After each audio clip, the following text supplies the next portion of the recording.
Hello mga ka-Frenny! Kamusta ang lahat? Ayan, kakain na naman tayo. Meron tayo dining palabok with Shanghai na combo.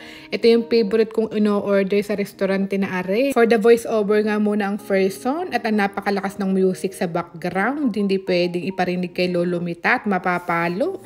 Kaya ayan, ibo-voiceover ko na lang muna yung aking kinakain. So ayan nga yung in-order ko, palabok with Shanghai combo worth $7.90. O yan, mga ganyan, mga ganun yata ang price sa €7.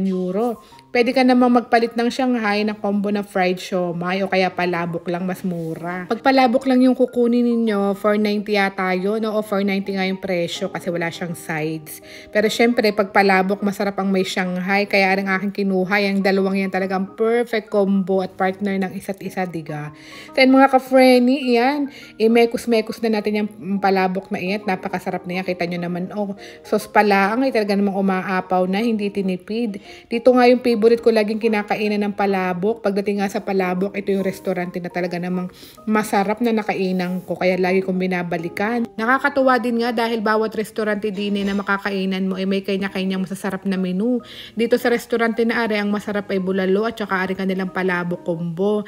Sa iba namang restaurante, may masarap ang lomit, pero dito mayroong hindi masarap ang lomit. May kanya-kanya silang strength, kumbaga.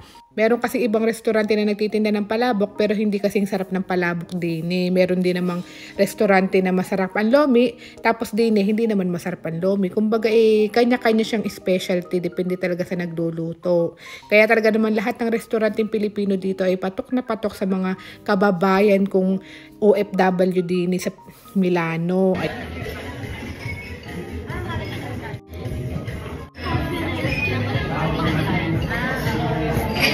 Yung mga ka-Frenny, kumain na kayo. Naku, nakakagutom habang nanonood nga rin ako ng sarili kong video. Ako talaga may nagugutom. Parang gusto ko ulit pumunta. So mga ka-Frenny, sabayan nyo na akong kumain. Ari nga pala kinain ko yung merienda na. For merienda na iyan.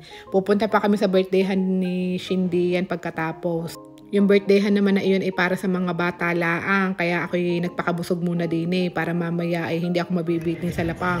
Sinulit ko na nga rin ang labas ko dahil medyo malayo yung bahay namin dito sa kainan na are. Kaya pagkatapos na rin order ko ng palabok ay umorder ulit ako ng lumpiang sariwa at minsan nga lang din ako talaga makapunta dito sa sentro, yung mga kainan na restaurant.